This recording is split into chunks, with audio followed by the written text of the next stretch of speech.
তৎকালীন আমলে যারা ব্রাহ্মণ পূজা দিত তারা কইতো যে পূজা দিতে হইলে একটা গামছা লাগবো, একটা কলস লাগবো, একটা ধুতি লাগবো, একটা কলার সরা লাগবো, একটা ফাড়া লাগবো, এরপরে গাইয়ের দুধ লাগবো, মোটামুটি সপ্তাহখানেক চলনের লেগিয়া যা দরকার হ্যাঁ তার সব লাগবো। তো পূজা টুজা দিয়ে সেটা কইছে তো জান ফুজ হয়ে গেছে, তো এটি সপ্তাহে বাইক নিয়ে পড়ছে। তো বউয়ের ধুতি পিন্ধে নিয়েছে, গামছাটা বড়তে ফিন্দা গুসল করে লাইছে, কলা খাইতে আছে সুইটা সেটটা লইয়া, দুধ খাইতে আছে জাল দিয়া, তার মোটামুটি ফাড়াটা জমা করলে তো হ্যাঁ তোর ফ্রিজ আছে না রইদ দিয়াতে মাসখানেক গোস্ত রেখা খাইতে আছে। এই কারবার চলতে আছে, তার কারবার শেষ। অহন নবী খেয়াল করে বললাম সিহন কথা, এখন নবী যখন আইয়া কইছে এক আল্লাহ, সুবহানাল্লাহ কোনটা কেন, এখন এক আল্লাহর যদি হগলে মান্না নেয় আর কেউ পূজা দিবনি? আর কথা কয়টা পূজা দিবনি কেউ? তো পূজা যদি না দেয় তে ধুতি ফাইবনি, গামছা ফাইবনি, দুধ ফাইবনি, ফাড়া ফাইবনি, তারপর ছাগলের আরে কি জানি কয় কলার সরি ফাইবনি, তো তা গামছা ফাইব। তে জানে যে কলস মলস কিচ্ছু আর হয়তো না, পানি খাইয়া টিউবওয়েলের মুখ লাগাইয়া আইয়া বাইতে ইউতে থাকবো, কলস দেওয়ার পানি নেওয়া যেত না। তে চিন্তা করলো মুহাম্মদের দেওয়া আল্লাহর বিধান আল্লাহর যদি মানুষ মাইনা লায় তাহলে তো আর আমার কাছে কেউ আইতো না। সুতরাং আমার পূজা চলো মুহাম্মদের ওই এক আল্লাহ লা ইলাহা ইল্লাল্লাহ মুহাম্মদুর রাসূলুল্লাহ, তার ওই ইসলামকে ঠেকাও। এখন যারা তৎকালীন আমলে ধর্মীয় নেতা ইসলামের বিরোধিতা শুরু করছে, ঠিক কিনা কম?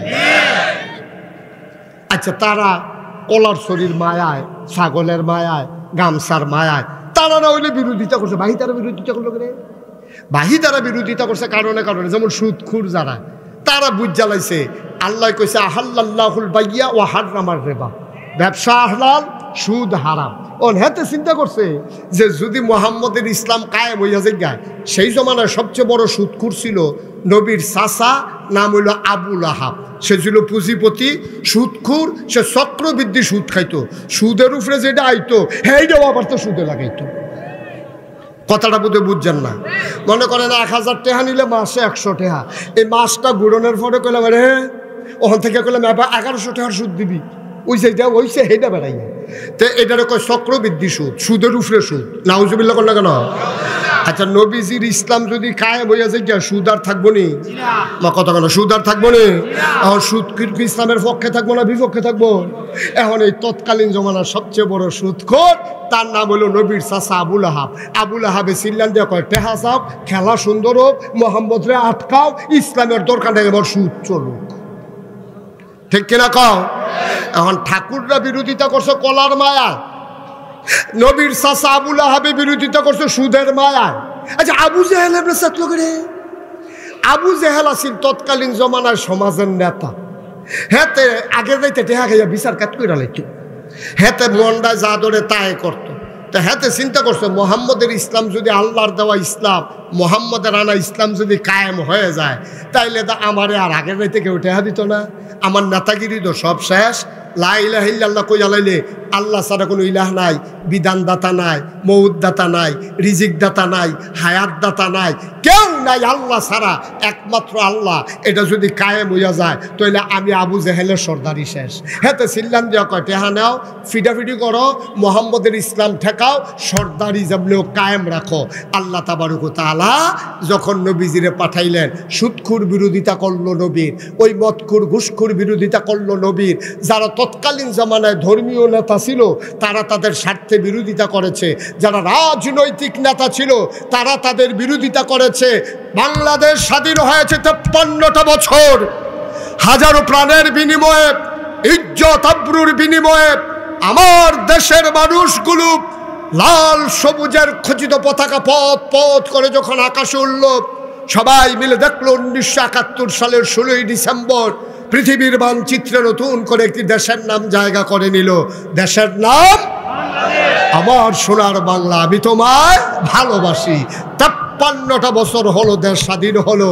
কেউ বলল সোনার বাংলা, কেউ বলল দুধে ভাতে বাংলা, কেউ বলল বাসে ভাতে বাংলা, কেউ বলল ডালে ভাতে বাংলা। কত বাংলা আমাদেরকে দেখাইলো, কিন্তু আমরা খেয়াল করে দেখলাম ওই 53 বছর অতিবাহিত হওয়ার পরে আমার দেশের মানুষগুলো স্বাধীনতার প্রকৃত স্বাদ পায় নাই। আমার দেশের মানুষগুলো নির্যাতিত, নিপীড়িত, সব জায়গায় টু বটম পাওয়া গেল চিটার আর বটপাড়ার হেডকোয়ার্টার। ঠিক কিনা বলবো? যার যেমনে মনটায় চায় ইচ্ছা মতো কি কারবারটা করছে। আর না হইলে কইতেও আমার শরম করে, কইতেও আমার শরম করে। একটা দেশের প্রধানমন্ত্রী ইলেকট্রনিক্স মিডিয়া, সোশ্যাল মিডিয়ার সামনে হাসতে হাসতে কইতে আছে আমার ফিওনে 400 কোটি টাকার মালিক। একটা শরম আছে না একটা? কেউ কয়নি যে আমার ফুতে চুরি ফারে বালা, এই কথা কেউ মেলো বইয়া কয়। তে যে চুরি করে মাশাল্লাহ কোনো চিহ্ন থাকে না। এই কথা কোনো বাফে ফুতের নামে কইছে আমার কোনো জানা নাই যে আমার ফুতের চুরি এত সুন্দর হয়, তারে তোমরা ধরতে পারতাম তেও সিহন কামলাতে। এই কথা কোনো বাফে কয় না। তো বাংলাদেশের প্রধানমন্ত্রী তিনি হলো রাষ্ট্রের মা বাপ এক হিসাবে। এই যদি এই সাংবাদিকদের সামনে, পত্রিকার সামনে ক্যামেরা চাইয়া রয়েছে সকলের দিকে, সবাই এর ভিতরে কইয়া বইছে আমার ফিওনো 400 কোটির মালিক। কপাল বালা হেন কেউ কই না ছিল না যে ফিওনে যদি 400 হয় আপনি জানি কত। কি ওটা উচিত কথা না? এটা তো প্রশ্ন, স্বাভাবিক প্রশ্ন যে যেই মানুষটার ফিওনে 400 কোটির মালিক, এই মানুষটার কত কোটি টাকার মালিক? এটা তো একটা স্বাভাবিক প্রশ্ন, ঠিক কিনা? পা জিজ্ঞেস না আসিল না, আল্লাহ বাঁচাইছে আর কি। এটার নাম বাংলাদেশ, এটার নাম বাংলাদেশ। কপাল খারাপ আমাদের। মুসলমান চিন্তা করে দেখো, আল্লাহর নবী মক্কায় থাকতে পারলেন না, তিনি চলে গেলেন মদিনায়। করুন ইতিহাস ভাই, আমরা কেউ ইসলাম মানার কারণে মহিষাল সাইরা কোনোদিন আমরা কুটুম্বপুর যাওয়া লাগে নাই। কুটুম্বপুরের মানুষ কোনোদিন মহিষাইল আসা লাগে নাই। আমরা যার যার জায়গায় আছি। নবীর মতো মানুষ, যে মানুষটার জীবন একটা গুনাহ নাই, গুনাহ হওয়ার সম্ভাবনাও নাই, মানুষটা মক্কায় থাকতে পারলেন না। তারা মিটিং করলো দারুন নাদওয়ায়, তৎকালীন সংসদের নাম হইল দারুন নাদওয়া। তারা মিটিং করলো, মোহাম্মদকে অনেকভাবে বুঝাইলাম, সে কোনোভাবেই যখন বুঝ মানে না, চলে আবার তারে মাইরা ফালাই। তারা প্রাথমিক প্রাইমারি ডিসিশন নিল। আল্লাহ তাবারক ওয়া তাআলা জানে না কি জানে না? ও কাফেরারা গরম বইয়া বইয়া কি মিটিং করতেছে আল্লাহ জানেনিও নাকি? দরজা বন্ধ করে লাইলে আল্লাহ আর শুনে না? শুনে নিও। নবীজির ব্যাপারে যখন কাফেরারা মিটিং করছে, আল্লাহ নবীজিরে ডাক দিয়ে কইছে, মোহাম্মদ আপনি একটু রেডি থাকেন, নবী আমার কোন সময় কোম্বাল্লা ঢাকাইয়া পড়ে যায় কেমন লাগবো, আপনি একটু রেডি থাকেন। এই কথাটা নবীজি আবার নবীজির একেবারে ঘনিষ্ঠ সহচর হযরত আবু বকরে কইয়া রাখছে, আবু বকর এই আল্লাহ দি কয় কবে বিলে যায় কেমন লাগবো, তো আমি একলা একলা কেমনে যাই, তুমিও রেডি। সুবহানাল্লাহ কয় না? দাও না, ওই তো না মাহফিল, ওই তো না কি আর পদ্ধতি দিতে ওই তো না, ওই রাদন এই কথা কয়ে যাবো, দোয়া করে দেবে রে বাবা। তোরা বেটা একটা আওয়াজ নাই, সুবহানাল্লাহ কয় না? দাও জোরে কেন তো সুবহানাল্লাহ। সবাই বলো মারহাবা। একটু আওয়াজ করো, আওয়াজ করো একটু। আরে ট্রাকের চাক্কাটাও তো ফুটানোর সময় একটা আওয়াজ করে ফুটো। তোরা কিতা হইলি বেটা? মারহাবা বলো।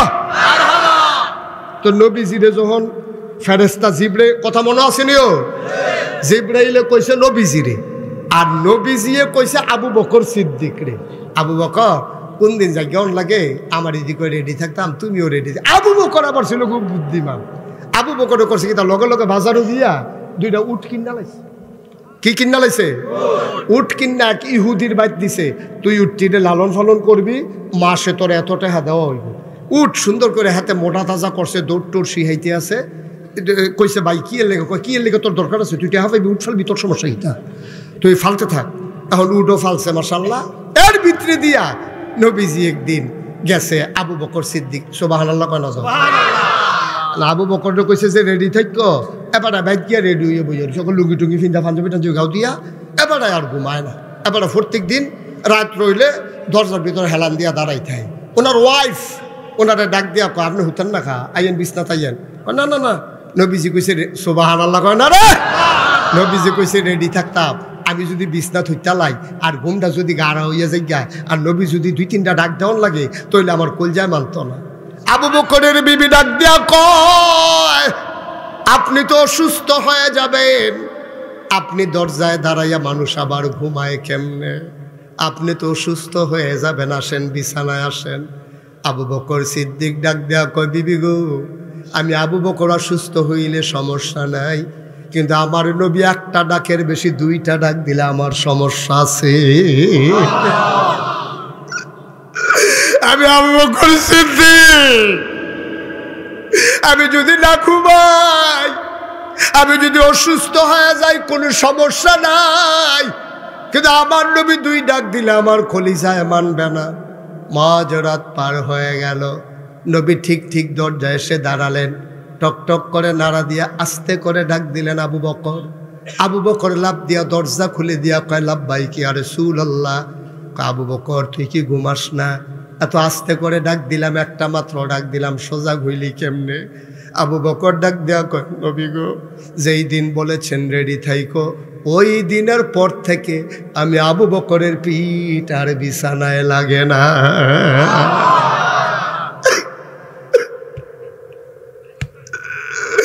আল্লাহ নবী ডাক দেয়া গো, আসো। আবু বকর কে ইয়া রাসূলুল্লাহ, হে বাইতে আই গিয়া। কই বাইতে কি? আপনি যেই দিন বলেছেন রেডি থাইকো, আমি দুইটা উট কিনা পালতে নিছিলাম, কারণ আপনি দুর্বল হয়ে যাবেন, এত লম্বা রাস্তা হাঁটতে পারবেন না, ওটগুলা নিয়ে আসি। নবীজি কয় নাও নিয়ে আসো। এবার মক্কা থেকে মদিনা যেই দিকে, নবী ওই দিকে না গিয়া হাঁটা দিলেন উল্টা দিকে। আবু বকরকে ইয়া রাসূলুল্লাহ, মদিনা তো ওই দিকে।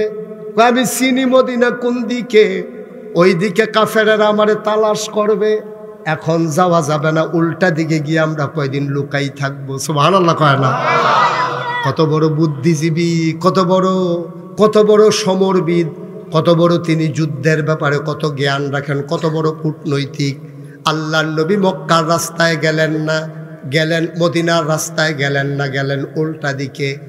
যাওয়ার সময় অনেকক্ষণ হাঁটার পরে দেখে পূর্ব আকাশ ফর্সা হয়ে গেছে, সূর্য উঠতেছে, প্রায় ফকফকা হয়ে যাবে। আল্লাহর নবীর আবু বকর ডাক দেয়া কই ইয়া রাসূলুল্লাহ, আমরা তো এখন দিনের আলোতে ধরা পড়ে যাব, এখন কি করব? আল্লাহর নবী কয় চিন্তার দরকার নাই, তোমার এত টেনশন দরকার নাই, আল্লাহ আছে। আমি চিন্তা করে রেখেছি কি করব। চলো চলো পাহাড়ের কিনারে যাই।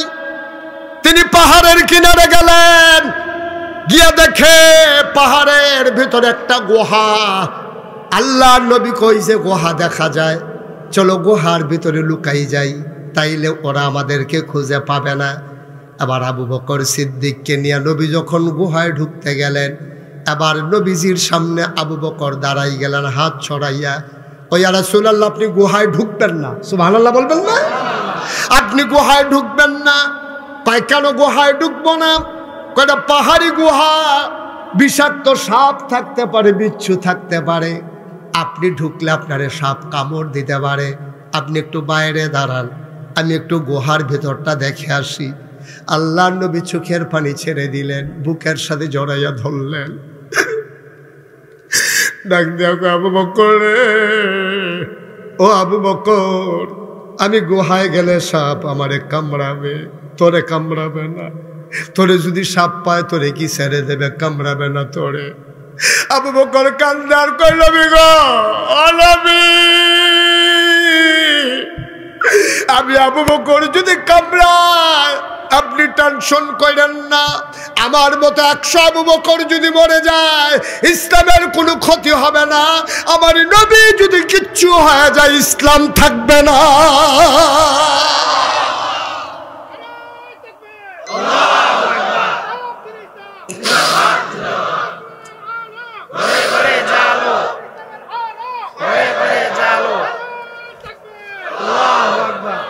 আমি মরে গেল আপত্তি নাই, আমি মরে যাই সমস্যা নাই, আপনার কিছু হয়ে গেলে ইসলাম সর্বনাশ হয়ে যাবে।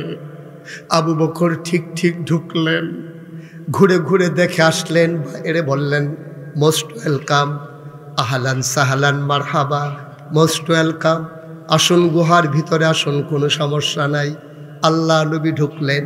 এবার আল্লাহর নবী কয় আবু বকর শরীরটা বড় দুর্বল লাগতেছে, ঘুম ঘুম ভাব, ঘুমানো দরকার। আবু বকর সিদ্দিক কয় ইয়া রাসূলুল্লাহ, আমি আসন পেতে বসি, আপনি কোলে মাথা রেখে শুয়ে পড়ুন, আপনি ঘুমিয়ে যান, এখন আমার ঘুমের চাহিদা নাই। সুবহানাল্লাহ। আবু বকর সিদ্দিক আসন পেতে বসলেন। আল্লাহর নবী কুলের ভিতরে মাথা রেখে শুয়ে পড়লেন। আস্তে আস্তে আলতো করে আঙ্গুল দিয়ে কপালের ভিতরে হাত বুলিয়ে দেয়, টিপে দেয়, আলতো করে। আল্লাহর নবী আরাম পেয়ে ঘুমিয়ে পড়লেন। মুসলমান, আল্লাহর নবী যখন ঘুমিয়ে পড়লেন, এবার আবু বকর সিদ্দিক চতুর্দিকে তাকায়া দেখে ওই পুরাটা গুহার ভেতরে ছোট ছোট গর্ত দেখা যায়। গর্তের ভেতর থেকে সাপের জিহ্বা দেখা যায়। সাপের জিহ্বা লক লক করে। আবু বকর সিদ্দিক ভয় পেয়ে গেলেন। তিনি টান দিয়া মাথার পাগড়িটা খুললেন, কাপড়টারে ছিঁড়ে ছিঁড়ে টুকরা টুকরা করলেন। সবগুলা গর্ত তিনি বন্ধ করে দিলেন। একটা মাত্র গর্ত বাকি রয়ে গেল।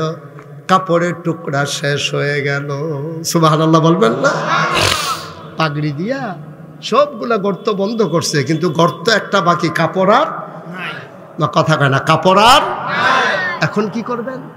তিনি আস্তে করে নিজের পাটাকে নবীর মাথা মুবারক থেকে আলগা করতে চাইলেন।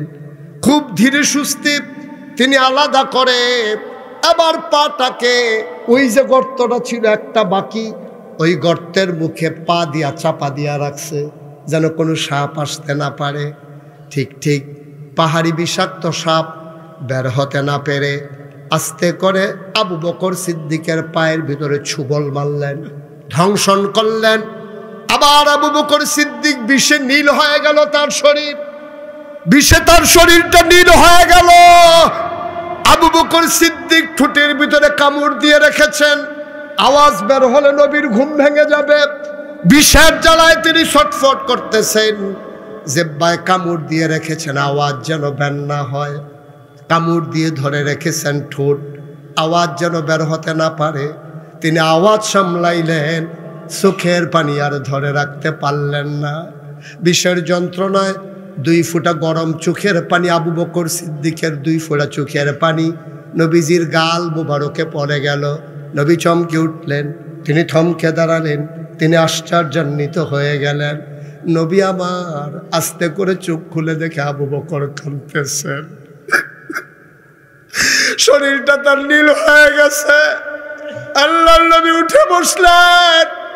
কই যারা বড় নবীর মায়া, ওয়ামা আরসালনাকা ইল্লা রাহমাতাল লিল আলামিন। নবী হলেন সবার জন্য রহমত।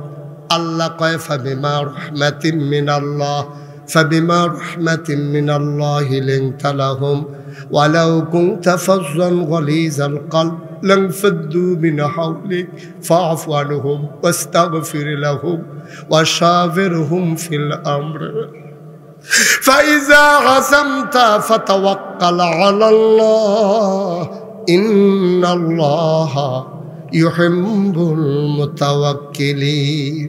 নবীর মনটা শুধু মায়ার মায়া। নবী তাকায়া দেখে আবু বকরের গাল বেয়ে বেয়ে পানি পড়ে, ঠোঁটটারে কামড় দিয়ে ধরে রাখছে, শরীরটা নীল। আল্লাহর নবী ডাক দেখো, আবু বকর, ও আবু বকর, তোদের মায়া লাগতেছে নাকি? ও আবু বকর, বাড়ির কথা মনে পড়ছে নাকি? ও আবু বকর, তুমি কেন কান্দো? নিশ্চয়ই বিবির কথা মনে পড়েছে, নিশ্চয়ই বাচ্চাদের কথা মনে পড়েছে। আবু বকর চিৎকার করে কই, ইয়া রাসূলুল্লাহ, একটা কথা বললেন, যেই নবীর চেহারার দিকে তাকাইলে বাচ্চারা খিদা ভুলে যায়, কান্না থেমে যায়, ওই নবী আমার কুলে, আর আমি বাড়ির কথা মনে করে কানবো। এটা আপনি একটা কথা বললেন। ইয়া রাসূলুল্লাহ, ইয়া হাবিবাল্লাহ, খোদার কসম, বাড়ির কথা মনে করে আমি কান্দি না। কান্দো কেন? আবু বকর কয়, মনে করেছিলাম বলবো না, না বলে তো পারলাম না, সাপ আমার পায়ে কামড় দিয়ে দিয়েছে। দেখি দেখি কই কামড়াইছে। আল্লাহর নবী পায়েটা ধরলেন, নিজের আঙ্গুল দিয়া থুতু লাগালেন, একটু লালা লাগালেন, আস্তে করে সাপের কামড়ের জায়গায় লাগাই দিলেন। আবু বকর কয়, পৃথিবীর মানুষ সাক্ষী থাকো, খোদার কসম, আমার পাটা আগে যেমন আরামে ছিল, নবীর লালা লাগানোর পরে সারাটা জীবন এর চাইতে বেশি আরামে ছিল। এটার নাম ইসলাম, এটার নাম ইসলাম। আল্লাহ যেন কবুল করে, সবাই পড়েন আমিন। আজকে যেহেতু আমার মুরব্বী, এই এলাকার অভিভাবক রেদওয়ান ভাই, আমি মন থেকে মানুষটাকে পছন্দ করি, স্ট্রেট ফরওয়ার্ড। তিনি কথা যেটা বলেন সেটা কাজ করতে পছন্দ করেন। আমি চাই আল্লাহ তার এই গোলামকে দ্বীনের খাদেম হিসাবে কবুল করুন। আর সবচেয়ে বড় চাওয়া হলো 15 বছরে ওরা যা ভুল করেছে, আমার বিনয়ের সাথে মিনতি, ওনাকে অভিভাবক হিসাবে এটাকে এনশিওর করতে হবে। আজকে যেমন করে সিএনজি স্ট্যান্ডে চাঁদাবাজি ছিল, বাস স্ট্যান্ডে চাঁদাবাজি ছিল, সরকারি সম্পদগুলো দখল দিয়া আজকে যেই কারণে আগের তাদের পতন হয়েছে, এই কাজ যেন আর বাংলাদেশে প্রকাশ না পায়, ঠিক কিনা বল? যদি আবার এইটাই হইল, তাহলে সাধারণ মানুষ কি বলবে? সাধারণ মানুষ বলবে আরে আগেরটাই ভালো আছি, ওখানের তারা দিয়ে আরো বেশি জুলুম শুরু করছে রে। তখন তো আমরা রক্ষরে সব শেষ, এই যে ছেলেদের জীবন দেওয়া শেষ, আমাদের 15 বছর ধরে কষ্ট করা শেষ, এই যে আলেম ওলামা নির্যাতিত হলো। বাংলাদেশে আপনি চিন্তা করে দেখেছেন, যেই দেশে চুর ডাকাত বদমাইশ তারা সিনা উঁচু করে রাস্তায় হাঁটে, আর আলেম ওলামারা এই বাংলাদেশে জেলখানার ভিতরে ধুকে ধুকে মরেছে, ঠিক কিনা বলো? একটা আলেমের চোখের পানি ধ্বংসের জন্য যথেষ্ট। আল্লাহ নবী বলেছেন লা হিসাবা বাইনাহু ওয়া বাইনাল্লাহ, তার মাঝে আল্লাহর মাঝে কোনো পর্দা নাই। যেই মানুষটার উপরে তুমি জুলুম করেছো, সে যখন আল্লাহ বলে ডাক দেয়, ডাকটা দিতে দেরি, কবুল হতে দেরি নাই, ঠিক কিনা বলো? শুধু আগের তারা যা করেছে, আল্লাহর হস্তে আমরা যেন আর তা না করি। যতদিন আমরা বেঁচে থাকি, এই প্রজন্ম বেঁচে থাকবে, ভবিষ্যৎ প্রজন্মে আসবে। যদি আমরা আবার ওদের মতো হয়ে যাই, তাইলে এই রক্তের সাথে বেঈমানি হবে, ঠিক কিনা বলো? 2000-এর মতো ছেলেরা যে জীবন দিল, বুলেট নিল বুকে, ঝাঁঝরা করে দিল তাদের বুক, তাদের আত্মা শান্তি পাবে না যদি সুন্দর করে আবার নতুন বাংলাদেশ তৈরি না হয়। আল্লাহ যেন আমাদেরকে কবুল করে, সবাই পড়ো আমিন। জোরে পড়ে না আমিন। আমরা এনশিওর করতে চাই যে যা গেছে তা গেছে, এইগুলো আর ফিরে আসবে না। হ্যাঁ, আরে বেড়া গুলগুল্লা বেছে রাস্তার কান্তা থাকার তো শান্তা না। হ্যাঁ, তো কয় টাকা বেতন, কয় টাকা কামাই করে তে গুলগুল্লা বেচা 500 টাকা কামাই করলে তার কেমনে সংসারটা চলে, এই খবরটা নেওয়ার মতো মানুষ নাই, মায়া নাই, দয়া নাই। ওই যে কইতাম কুত্তার চাইতে খারাপ, কুকুরের চাইতে খারাপ। ওই গুলগুল্লা বেড়াতে সিএনজি চালাইয়া, হ্যাঁতে বেড়া সিএনজি গ্যাস ম্যাস বইলে এমনি বাড়াবা না, সিএনজি বেড়ে গেছে, ওটুও লাগতে, সিএনজিও লাগতে, বাস স্ট্যান্ডেরতে না ফাললে আমার মনে তো বউয়ের তো চান্দা তুলল, ঠিক কিনা কও? আল্লাহ যেন আমাদেরকে হেফাজত করে, এটা আমাদের এনশিওর করতে হবে। ক্ষমতার পালা বদল হলো, যদি মানুষের ভাগ্যের বদল না হয়, তাহলে লাভটা হবে কি বলেন? কি লাভ হবে? এ জাতির কি উপকার হবে? আসুন সবাই মিলে সুন্দর বাংলাদেশ বিনির্মাণে, কাগজে পত্রে সোনার বাংলা নয়, প্রকৃত পক্ষে আমরা সোনার বাংলা বানাতে চাই, ঠিক কিনা বলো? যেখানে নিশ্চিন্তে মানুষ ঘুরবে, আমার মেয়েরা স্কুলে যাবে, রাস্তার মুড়ে দাঁড়িয়ে রিপ্রেজিং করার মতো করে যুবকের সাহস হবে না। আমার মায়েরা আস্তে হেঁটে যাবে, ওই বাসের উপরে যখন উঠবে, বাসের ভিতরে যখন ঢুকবে, আমার যুবক ছেলেরা মাকে সিট দিয়ে নিজে দাঁড়াই থাকবে। এই সোনার বাংলা আমরা দেখতে চাই, ঠিক কিনা বলো? আসুন সবাই মিলে কাগজে পত্রে নয়, প্রকৃত অর্থেই সোনার বাংলা তৈরি করি। আর আজকে অনেক লোকজন এসেছেন, আমি স্যালুট জানাই সবাইকে, রক্তিম শুভেচ্ছা। আশা হয় না ইদানিং কাছাকাছি দূরের মাহফিলগুলোতে। গতকালে মাহফিল ছিল লক্ষ্মীপুর, ওই দূরে দূরে চলে যাওয়ার কারণে একসময় চান্দিনাতে আমি সবচেয়ে বেশি মাহফিল করেছি। আমার জীবনে 33 বছরে যত মাহফিল, সবচেয়ে বেশি মাহফিল করেছি আমি চান্দিনাতে। মাগরিবের পরে, আসার পরে, দিনের বেলা, কতভাবে আমি মাহফিল করেছি। আল্লাহ তাবারক ওয়া তাআলা আমাদেরকে কবুল করুক, সকল মাহফিলগুলো কাজে বাস্তবায়ন করার তৌফিক দান করুক। আপনারা সবাই জানেন, এখানে যারা আমরা আছি, এখন আমরা সবাই মিলে দোয়া করব। তার আগে আমাদের প্রধান অতিথি কথা বলবেন। আমার একটা বিনয়ের সাথে মিনতি আছে, ওনারা একটা মসজিদের কাজে হাত দিয়েছেন। আমি জানি না এখানে এই প্যান্ডেলে যারা আছেন তাদের ভিতরে কার আব্বা নাই, কার আম্মা নাই, সবাই মিলে আমরা প্রাণ ভরে এখন দোয়াতে শরীক হব। অনেক বুদ্ধিমান মানুষ, ওই যে 3-4 জন, আরে পরে যেই বুদ্ধি বুঝালেছে মাহফিল দোষে সার বই রিসুদ কি উঠালা। আমার মনে হয় জান্নাত দিলেও তারা ফাল দিয়ে বাড়ি ফুটে যাবো, গা তো আর বইয়ে থাম কত। আমি কাউকে উঠতে বলছিলাম, একটা লোক উঠবেন না। এই যে হুজুর আপনি হাঁটতেছেন কেন? এই কেন হাঁটতেছেন আপনি? কারবার কি বুঝলাম না কিছু, প্রোগ্রাম শেষ, আখেরি মোনাজাতের আগ পর্যন্ত একটা লোক উঠবেন না, সবাই ধৈর্য ধরে বসেন। আমি যেটা বলছিলাম বিনয়ের সাথে মিনতি, এখানে যারা আছেন একটা লোকও এই মসজিদে শরিক না হয়ে যাবেন না ইনশাআল্লাহ। আল্লাহ যেন কবুল করে সবাই পড়ে আমিন। 1000 টাকা, 500টা টাকা, 100টা টাকা দিলে আপনি গরিব হয়ে যাবেন না, মরে যাবেন না। কালেকশন হুজুর করেছেন, হারিস মাহমুদ কালেকশন করেছেন, কিন্তু আমরা সবাই মিলে শরিক থাকবো, শরিক হব। এই ফাঁকে আপনাদের যারা কর্তৃপক্ষ আছেন, বিশেষ করে ভলান্টিয়ার যারা আছে, তোমরা ভিতরে যাও, তোমরা ভিতরে গিয়া যারা দিতে একটা লোকও খালি যাইয়েন না। আমি বলছি আপনি 2 টাকা দিয়েন, তাহলে আপনি বলতে পারবেন এই মসজিদে আমিও গর্বিত সদস্য। কিন্তু একজন লোকও খালি যাওয়া যাবে না, 2টা টাকা হলেও দিয়া শরিক থাকবেন। আমরা সবাই মিলে প্রাণ ভরে দোয়া করব, একটা লোকও খালি যাওয়ার সুযোগ নাই। আল্লাহ যেন কবে পেরেছি বাস্তবতার আলোকে, যেটা উনি বাস্তব সাক্ষী। আমরা তো পরে পরে অনেক কিছু জানি, আর উনি এতক্ষণ যা বললেন ওনার জীবন থেকেই উনি বলেছেন। তা আমরা এখন সবাই মিলে দোয়া করব। কথা বুঝেন, এখন আর উঠেন কেন, বসো। এখন তো দোয়া হবে আর কি, সরছে তো। আমরা সবাই মিলে এখন যারা আছি, যেহেতু আমাদের সাবেক এমপি মহোদয় উনি 50,000 টাকা মসজিদে দিয়েছেন, বলেন মারহাবা। আল্লাহ যেন এই দানকে কবুল করে সবাই পড়েন আমিন। আল্লাহর নবী বলেছেন, মাম বানা লিল্লাহি মসজিদান বানাল্লাহু লাহু বাইতান ফিল জান্নাহ। যে দুনিয়ায় মসজিদ বানাবে, আল্লাহ জান্নাতে তার জন্য ঘর বানাবে। সুবহানাল্লাহ বলবেন না? কত বড় কথা। তো কালেকশন তো হয়েছে আর আগে। তা আমি বলছিলাম যে নগদ আমরা এখানে যারা আছি 1000, 500, 100, 200 এই প্যান্ডেলটার ভিতরে কেউ আছেন যে হুজুর ইনশাল্লাহ আমি নগদ 1000 টাকা দিয়া আমি জান্নাতের ভিতরে একটা ঘর বানাইতে চাই, দেন, নিয়ে আসেন। কি নাম? মজিবুর রহমান ভাই, উনি নগদ 1000 টাকা। সভাপতির হাতও দেন, সভাপতির হাতও দেন নগদ। উনি বলতেছে এখন আর উঠেন না, এখন তো শেষ আর কি। আপনার নাম কি? মাশাআল্লাহ,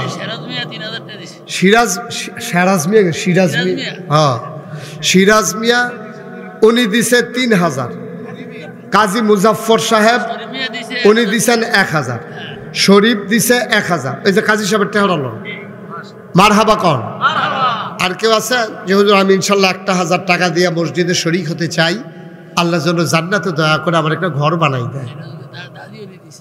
আচ্ছা, একজন মহিলা 1000 টাকা দিয়েছেন, আল্লাহ যেন কবুল করে সবাই পড়েন আমিন। আর কেউ আছেন 1500? সৌদি আরবে প্রবাসী, মানে দেশের বাইরে থাকে।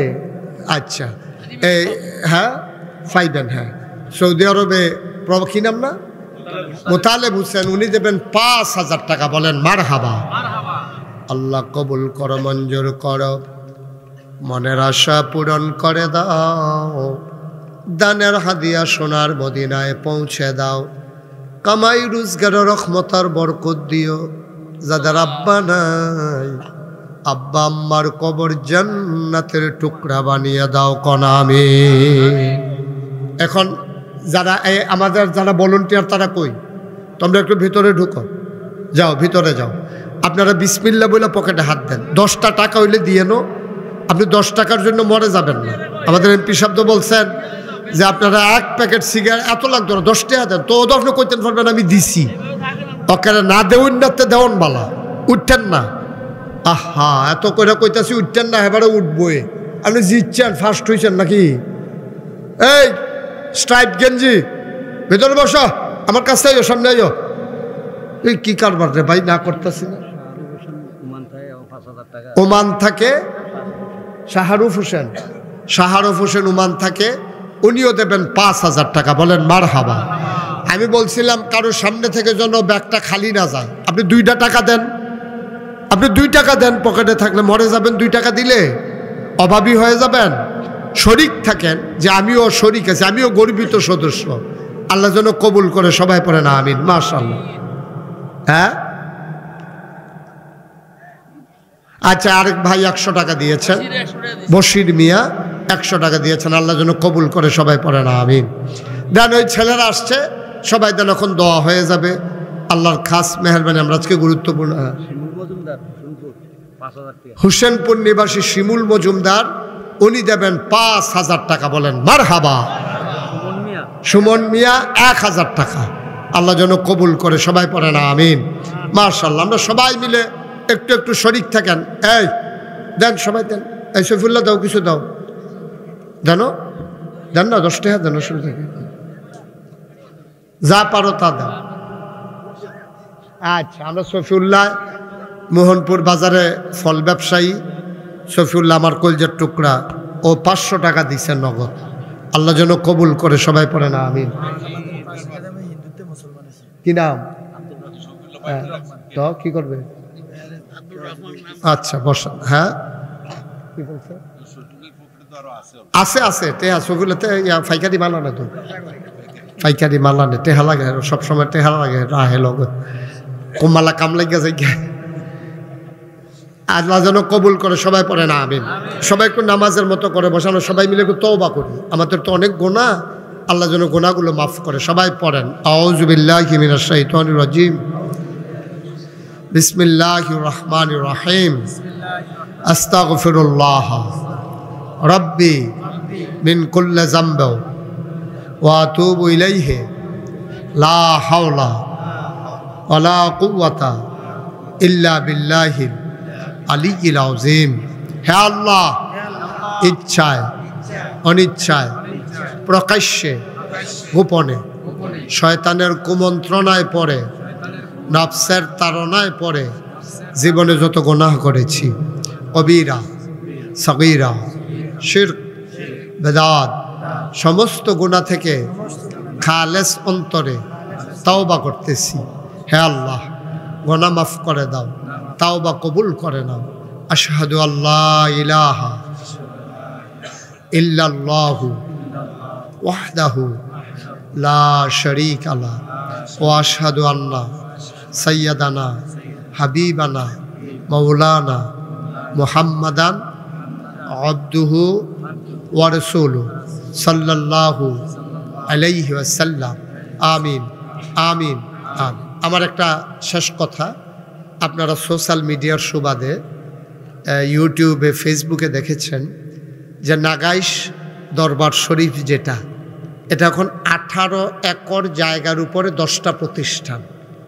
আমাদের এমপি সাহেবের কলেজ হলো 6 একর জায়গার উপরে একটা প্রতিষ্ঠান, ওই তুলনায় আমারটা আরও ছোটো, 6 একরে একটা, আর আমার 18 একর জায়গার উপরে 10টা প্রতিষ্ঠান।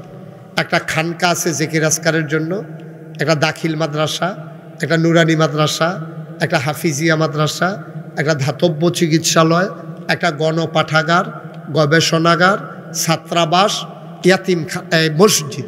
এই 10টা প্রতিষ্ঠান আমার এখানে, ইয়াতিমখানা এবং মসজিদ, এই 10টা প্রতিষ্ঠান।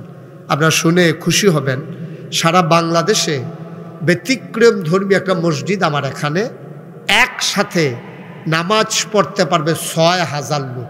মারহাবা বলবেন না? কয় হাজার? 6,000। এবং এই মসজিদ শুধু মসজিদ না, এই মসজিদের নিচতলায় হাসপাতাল, 19,000 স্কোয়ার ফিট জায়গার উপর একটা ফ্রি চিকিৎসালয় মসজিদের নিচতলায়, সিঁড়ি দিয়া সংসদ ভবনের মতো ডাইরেক্ট সিঁড়ি দিয়ে উঠতে যাবো দোতলায়। হ্যাঁ নগি হইল মসজিদ, নিচতলায় হাসপাতাল, দোতলায় 3তলায় মসজিদ, একসাথে নামাজ পড়তে পারবে 6,000 লোক। তা আমার ইঞ্জিনিয়াররা যারা ড্রয়িং করেছে 10 জন আমার দরবারের খাদেম, ওদেরকে যখন আমি বলছি মসজিদে আহো, এটার যে এত একটা মসজিদ দেখে বই দেখবো, আমি তো আর বুঝছি না। তাই না যখন আমার দেখাইছে, আমি কই কি তারি, কয় যে হুজুর ওই মসজিদরা, এগুলো কীরকম বড়, কয় হুজুর ওই বড় কীরকম কম যেত না, এর মধ্যে 6,000 লোক এক লোকে নামাজ পড়তে পারবো। আমি করছো কিন্তু সর্বনাশ, এটা করতে কীরকম খরচ হইব, কয় হুজুর এটা করতে খরচ হইব 15 কোটি টাকা। কয় কোটি? 15 কোটি। একটা মসজিদ, ওই নিচে হাসপাতাল আছে, যে খরচটা হ্যাঁ ন বেশি। তা আমি চিন্তা করলাম, আমি গরিব মানুষ, এত টেহা দিয়া কেমনে মসজিদ করার।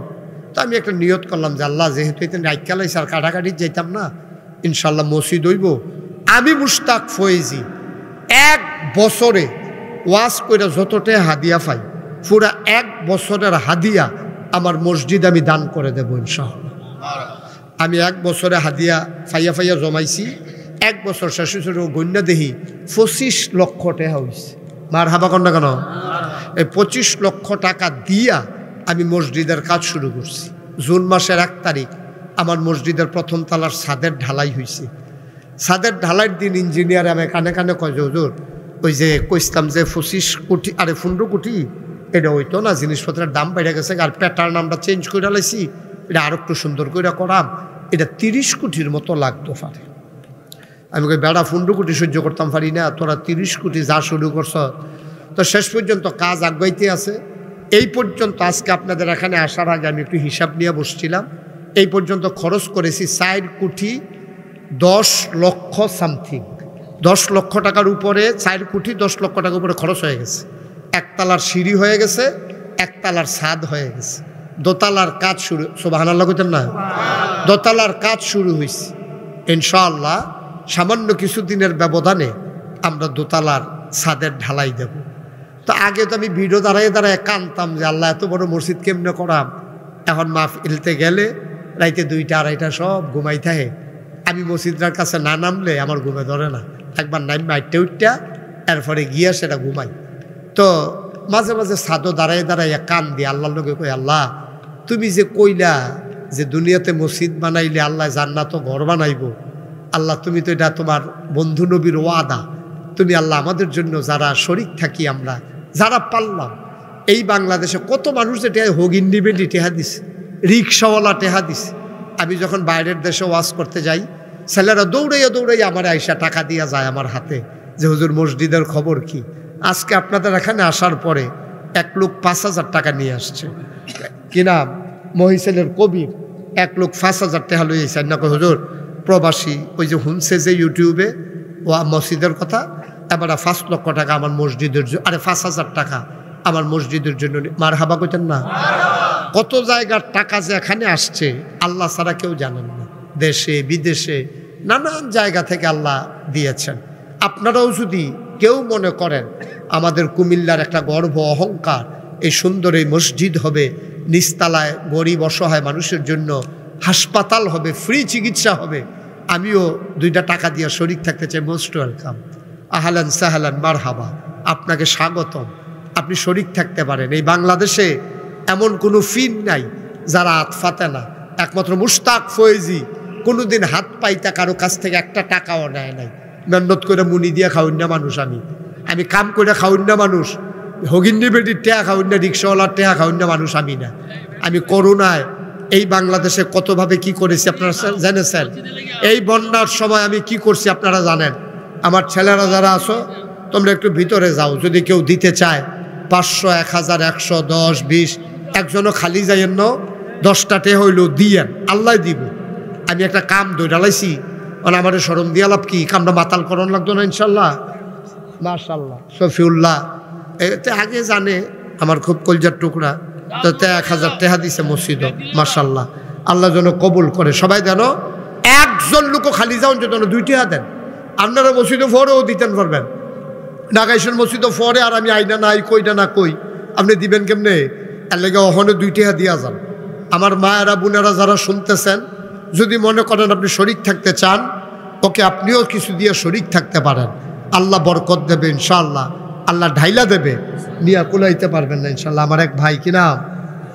হ্যাঁ, রিয়াদ, আমার কলিজার টুকরা যুবক, রিয়াদে দিছে 2000 টাকা। আমার আরেক ভাই, কি নাম? নাসির ভাইয়ে, উঠছেন কেন? নাসির ভাই দিছে 500, আল্লাহ যেন কবুল করে। আমরা সবাই মিল্লা দোয়া করতে আছি। মহিউদ্দিন দিছে 1000, মাশাল্লাহ। আরেক ভাই দিছে কিছু, যারা পারেন দেন, না পারলে নাই, মাশাল্লাহ। আমার আরেক ভাই 1000 টাকা দিয়েছেন, আল্লাহ যেন কবুল করে, প্রাণ ভরে সবাই মিলে দোয়া কর, মাশাল্লাহ। আচ্ছা দেন দেন, মাশাল্লাহ দেন। এখন আমরা দোয়া করতেছি, আমাদের সাবেক সংসদ সদস্য, আমাদের সাবেক মন্ত্রী, উনি অসুস্থ, আল্লাহ যেন সুস্থতা দান করে, শিফায়ে কামেলা নসিব করে। আমরা সবার জন্য সবাই দোয়া করি, আল্লাহুম্মা আমিন। রব্বানা যালামনা আনফুসানা ওয়া ইল্লাম তাগফির লানা ওয়া তারহামনা লানাকুনান্না মিনাল খাসিরিন। রব্বানা আতিনা ফিদ দুনিয়া হাসানাতাও ওয়া ফিল আখিরাতি হাসানাতাও ওয়াকিনা আযাবান্নার। আয় আল্লাহ তাআলা, তোমার কুদরতি পায়ে ধরে ভিক্ষা চাই, আমাদের জীবনের গুনাহগুলো তুমি মাফ করে দাও। এই জীবনে আমরা আর গুনাহ করব না। হাতের গুনাহ মাফ চাই, পায়ের গুনাহ মাফ চাই, চোখের গুনাহ মাফ চাই, মুখের গুনাহ মাফ চাই, সমস্ত অঙ্গ প্রত্যঙ্গের গুনাহ মাফ চাই। জীবনের গুনাহগুলো তুমি মাফ করে দাও। আয় আল্লাহ তাআলা, আমাদের যার যত অভাব আছে দূর করে দাও, যার যত পেরেশানি আছে উদ্ধার করে নাও। আমরা যারা ঋণগ্রস্ত ঋণ মুক্ত বানাইয়া দাও। আমরা যারা অসুস্থ শিফায়ে কামেলা নসিব করে দাও। আয় আল্লাহ তাআলা, আমরা যারা হাত বাড়াইলাম, আমাদের কারো আব্বা নাই, আমাদের কারো আম্মা নাই। আব্বা আম্মা যাদের কবরগুলারে তুমি মাওলা জান্নাতের টুকরা বানাইয়া দিও। রব্বির হামহুমা কামা রব্বায়ানি সাগীরা। রব্বির হামহুমা কামা রব্বায়ানি সাগীরা। আয় আল্লাহ তাআলা, আমাদের সবাইকে তুমি কবুল আর মঞ্জুর করে নাও। এই বাংলাদেশটাকে তুমি কবুল করো, এর স্বাধীনতা সার্বভৌমত্ব তুমি রক্ষা করো। দ্বিতীয়বারের মতো এই বাংলাদেশ স্বাধীন করতে গিয়ে 5ই আগস্ট সহ পূর্ববর্তী সময়গুলোতে সবচেয়ে প্রিয় যে জিনিস জীবন, যারা তোমার রাহে জীবন বিলিয়ে দিল, সেই সমস্ত মানুষগুলোরে শহীদ হিসাবে কবুল আর মঞ্জুর করে না। তাদের আব্বা আম্মাকে সান্ত্বনা দেওয়ার ভাষা কোনো আমাদের জানা নাই। আয় আল্লাহ তাআলা, তুমি মাওলা যাদের সন্তানেরা জীবন দিল, তাদের আব্বা আম্মাকে সবরে জমিল ইখতিয়ার করার তৌফিক দান করে দাও। যেই মসজিদকে কেন্দ্র করে আজকের এই মাহফিল, এই মসজিদের দোতলার কাজ তোমার কুদরতের মাধ্যমে তুমি কবুল আর মঞ্জুর করে নাও। আয় আল্লাহ, ব্যক্তিগত তহবিল থেকে আমাদের সাবেক এমপি সাহেব যেমন করে 50,000 টাকা দেবে নিয়ত করেছেন, সরকারি তহবিল থেকে যদি কোনো সুযোগ থাকে, আয় আল্লাহ মসজিদটার জন্য যেন কিছু করতে পারেন, সেই তৌফিক তুমি দান করে দাও। ইয়া রাব্বাল আলামিন, মাওলা রব্বে করিম, ও মাওলা, আমাদের ভিতরে যারা অসুস্থ, মাওলা সবাইকে শিফায়ে কামেলা নসিব করে দাও। শয়তানের শয়তানি, মানুষের শয়তানি, জিনের শয়তানি থেকে আমাদেরকে হেফাজত করে রাখো। আসমানি বালা, জমিনি বালা, হাওয়াই বালা থেকে তুমি হেফাজত করে রাখো। আমাদের বিবিদেরকে আবেদা সালেহা জাহেদা বানিয়ে দাও। সন্তানগুলারে নেককার পরহেজগার সন্তান হিসাবে কবুল আর মঞ্জুর করো। রব্বানা ফাগফির লানা যুনুবানা ওয়া কাফির আন্না সাইয়্যাতিনা ওয়া তাওয়াফানা মাল আবরার। আমিন আমিন আমিন ইয়া রাব্বাল আলামিন। হায়াত যেদিন শেষ হয়ে যাবে,